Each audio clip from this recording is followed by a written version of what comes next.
வணக்கம். சென்ற வகுப்பில் தனிக்குடும்பம் என்ற தலைப்பில்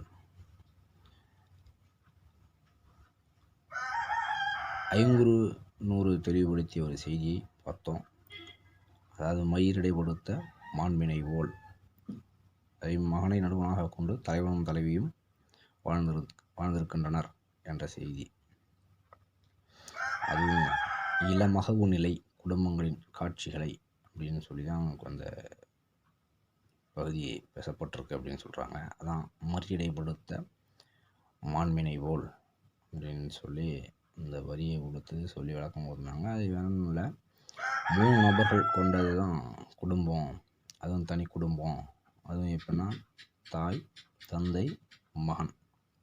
அதாவது இந்த மூவரும் இருந்து வாழ்கிறது தான் தனி குடும்பம். அதோட எளிய நெருக்கமான குடும்பம் அப்படின்னு முடித்தோம். அந்த வகையில் தனி குடும்ப வகை சமூக படிமலர்ச்சியில் இறுதியாக ஏற்பட்ட ஒன்று. அதாவது மனந்தகம், தாய் வழி, தந்தை வழி போன்ற படிநிலையில் இந்த தனி குடும்பம் அப்படிங்கிறதும் இறுதியாக இந்த குடும்பத்தை பற்றி பேசுகிற தலைப்பாக இருக்குது. அதுவும் முக்கிய பங்கு வகிக்குது அப்படின்னு சொல்கிறாங்க. இது இன்றைய தொழிற்சமூகத்தில் பெரும்பான்மையாக காணப்படுகின்றது என்பது ஒரு வாதம். இன்றைக்கி இருக்கிற நிலைமையில் ஒப்பிட்டு பார்த்தா இந்த தனி குடும்ப வகை எப்படி உருவாகிருக்கும் அப்படின்னு கேட்டால், இந்த தனி குடும்பம் அப்படிங்கிறது தொழிலை சார்ந்து அவங்களும் பிச்சுக்கிட்டு ஓட வேண்டிய ஒரு சூழல். அதனால் வேண்டி தேவைக்கேற்ப தன்னோட வருமானம் பரந்த உலகத்தில் தேவையை நோக்கி ஓடிக்கிட்டே இருக்கும். இது இன்றைய தொழிற்சமூகத்தில் பெரும்பான்மையாக காணப்படுகிறது என்பது ஒரு வாதம். ஆனால் பல ஆதிக்குடிகளிடம் தனி குடும்ப முறை முக்கியமான குடும்ப முறையாக இருப்பதையும் இனவரைவியல் ஆய்வு சுட்டி காட்டுகின்றன. இன்றைக்கி தான் அந்த தனி குடும்பம் இருக்கிறதாகவும் அப்படிலாம் சொல்கிறாங்கல்ல, அப்படிலாம் இல்லை. ஆதிக்குடிகளிடம் தனி குடும்ப முறை முக்கியமான குடும்ப முறையாக இருப்பதையும் இனவரைவியல் ஆய்வு சுட்டி காட்டுகின்றன. இனம் சார்ந்து இருக்கிற ஆய்வு கட்டுரையெல்லாம் படிக்கிறப்போ அது வேற ஒன்றும் இல்லை, மலைவாழ் மக்கள், நாடோடிகள், அப்படி பழந்தமிழர் வாழ்க்கையில் சில விஷயத்தை ஆராயிறப்ப இந்த தனி குடும்ப முறை மிக அதிகமாக அப்போவே இருந்திருக்கு அப்படிங்கிறதையும் இந்த ஆய்வு கட்டுரையெல்லாம் சொல்லுது அப்படின்னு சொல்கிறாங்க. இது ஒரு தொல்வடிவமாகவே இருந்து வருகிறது என்பது இன்னொரு வாதமும் ஆகும். அதுதான் சொல்கிறேன், ஆதிக்குடிகளிடம் அப்படின்னு சொல்கிறாங்க. அப்புறம் விரிந்த குடும்பம் அப்படின்னு அடுத்த பகுதியை சொல்கிறாங்க. இந்த விரிந்த குடும்பம் அப்படின்னு சொல்கிறது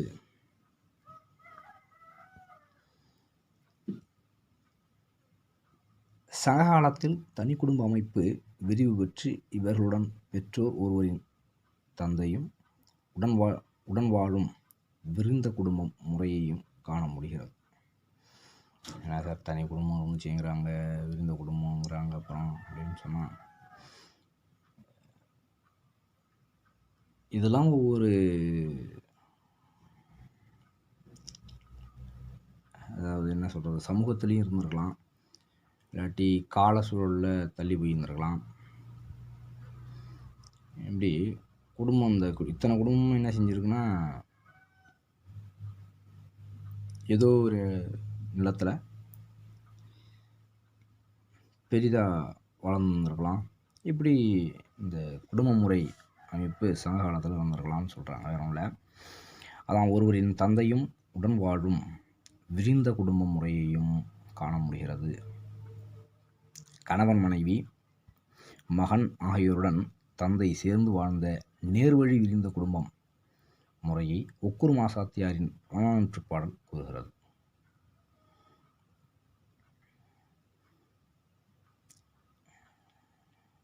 அதாவது எப்படின்னா ஒரு குடும்பம்னா இப்போ நம்ம பார்த்தோம் இல்லையா, எளிய குடும்பம் தனி குடும்பத்தில், அதுபோல் இப்போ அவங்களோட குடும்ப தாய் தந்தையரையும் இணைச்சி விரிந்த குடும்பமாக அது வளர்ந்துருக்கு. அதுக்கும் ஒரு எடுத்துக்காட்டு புறநானூற்று பாடலில் ஒக்கூர் மாசாத்தியாரின் பாடல் ஒன்று இந்த நேர்வழி விரிந்த குடும்பத்துக்கு எடுத்துக்காட்டாக புறநானூற்று பாடல் இருக்குது அப்படின்னு சொல்கிறாங்க. சங்ககால குடும்ப அமைப்பில் முதல் நிலை உறவினர்களை மட்டுமே ஓரளவு இனம் காண முடிகிறது. அது என்ன முதல் நிலை அப்படின்னா, நற்றாய், அதாவது பெத்த தாய் பேர் நற்றாய் ஒரு புறம் இருந்தாலும் செவிலித்தாயும் அவளது மகளாகிய தோழியும் குடும்ப அமைப்பில் முதன்மை பங்கு பெறுகின்றனர். பெத்த அம்மா இருக்கிற பட்சத்தில் வளர்ப்பு அம்மாவும் வளர்ப்பு அம்மாவோட மகளும் பங்கேற்றுக்கிறாங்க. அதுதான் தோழி. மகளாகிய தோழியும் குடும்ப அமைப்பில் முதன்மை பங்கு பெறுகின்றனர். சமூக தாயாக விளங்கிய செவிலித்தாய் முறை பண்டைய இனக்குழு மரபின் மாறுபட்ட தொடர்ச்சியாக சங்க காலத்தில் வருவதை அறிய முடிகிறது. சமூகத்தாயாக விளங்கிய செவிலித்தாய் முறை பண்டைய இனக்குழு மரபின் மாறுபட்ட தொடர்ச்சியாக சங்க காலத்தில் வருவதை அறிய முடிகிறது. தான் குடும்பத்தில் ஒரு நபர், அதாவது எப்படின்னா பெற்றவங்க தான் நம்மளாம் நீ பெருசாக பேசுகிறோம் இல்லையா, அப்படி இல்லை, வளர்த்தவங்களுக்கு மிக பங்கு உண்டு அப்படின்னு காட்டுகிற ஒரு நிலை சங்க காலத்தில் இருந்துச்சு. அதுதான் சொல்கிறாங்க செவிலித்தாய். அதோடு இல்லை, அவரோட மகளும். ஏன்னா தாய் வயசுக்கு ஏற்ற தோழி. அப்புறம் அவரோட மகளுக்கு யார் தோழியாக இருப்பா அப்படின்னு கேட்டால் அதே செவிலித்தாயோட மகளாக தான் இருக்கணும். அப்படிங்கிறது தான் செவிலித்தாய் மகள் அப்படின்னு கொடுத்துருக்காங்க. அதான் சொல்கிறேன், அடுத்து சங்க காலத்தில் ஒவ்வொரு ஆயத்துக்கும் செவிலித்தாயே பொறுப்பேற்றிருந்தார். அது என்ன ஒவ்வொரு ஆயம் அப்படின்னு சொன்னால் வேற ஒன்றும் இல்லை, ஒரு நிலையிலையும், அதாவது ஒரு பெண்ணுங்கிறவ பருவம் எய்தி திருமணமாகிற வரைக்கும் நடக்கிற, அதாவது வாழ்வில் நடக்கிற அத்தனை விஷயத்துக்கும் செவிலித்தாய் மிக பங்கு வகிக்கிறார். அதாவது எப்படின்னா அந்த பெண்ணு பிறக்கை திருமணமாக இல்லை, பிறந்து அவள் குழந்தை பெற்றுக்கிற வரைக்குமே செவிலித்தாயோட பங்கு மிக முக்கிய பங்கு வகிக்குது.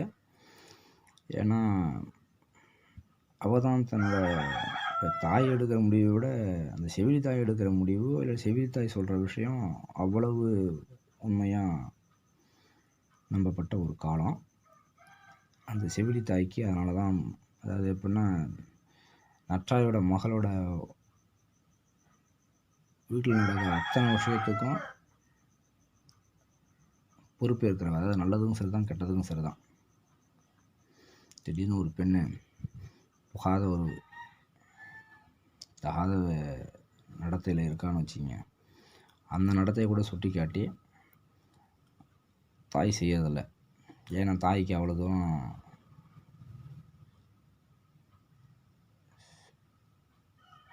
அதாவது தன்னோட மகளை பற்றியான புரிதல் கொஞ்சம் கம்மியாக போகும், குழந்தைகள் நிறையா இருந்ததால்.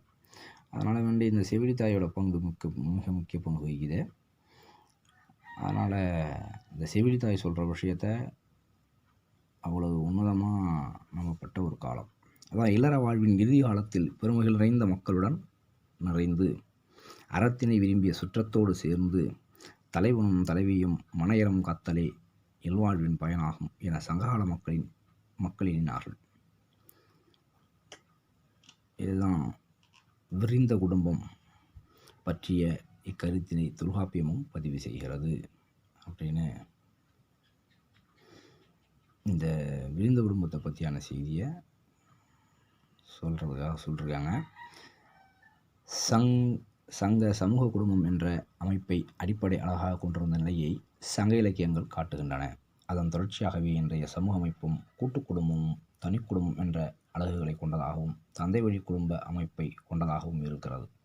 தொன்மைமிக்க இக்குடும்ப அமைப்பு முறை தமிழ் சமூகத்தின் அடையாள பெருமிதமாகும்.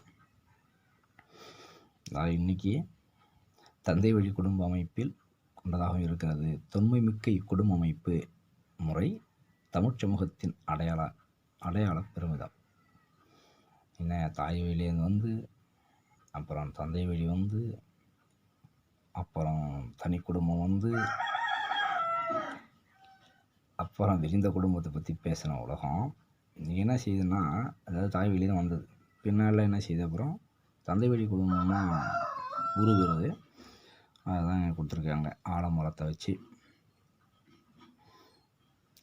அதாவது தமிழ் பரம்பரை அப்படிங்கிற பற்றி அந்த ஆலமரத்தை கொடுத்து பரன், பறை, சேயோன், சேயோல், ஒட்டன், ஒட்டி, பூட்டன், பூட்டி, பாட்டன், பாட்டி, தந்தை, தாய், இப்படி அந்த உறவு முறையை சொல்கிற வழக்கம் இருக்குது. அதான் தந்தை தாயிலிருந்து பாட்டன் பாட்டி, பூட்டன் பூட்டி, ஒட்டன் ஒட்டி, பரன், ஒட்டன் ஒட்டி, சேயோன், சேயோல், பரன், பறை அப்படின்னு. அதாவது இந்த சேயோல் அப்படிங்கிறது இந்த காட்டில் வாழ்கிற திருமாலை குறிக்க கூட சொல்லுவாங்க. காட்டுக்கு உரிய கடவுளை. அப்படி அந்த பகுதியிலிருந்து பரன், பறை, இதுவும் குறிஞ்சி நிலத்தில் விடுற செய்தியை கருவியை சொல்கிறப்ப கூட மருதநல கருவியாக சொல்லுவாங்க. இப்படி ஒவ்வொன்றிலையும் தொடர்படுத்திய தமிழன், இப்படி பறந்து விரிந்த தமிழன் தந்தையை விட்ட பிறகு மகள் நாம் அப்படிங்கிறப்போ மகன், மகள், பெயரன், பெயர்த்தி, கொள்ளு பெயரன், கொள்ளு பெயர்த்தி, எள்ளு பெயரன், எள்ளு பெயர்த்தி, இப்படி தன்னோட அந்த குடும்பம் மிக விரிந்த குடும்பமாக அமையுது அப்படிங்கிறத அந்த படத்தை ஆலமரத்தை போட்டிருக்காங்க. பாட வேலை முடிவடையுது. நன்றி, வணக்கம்.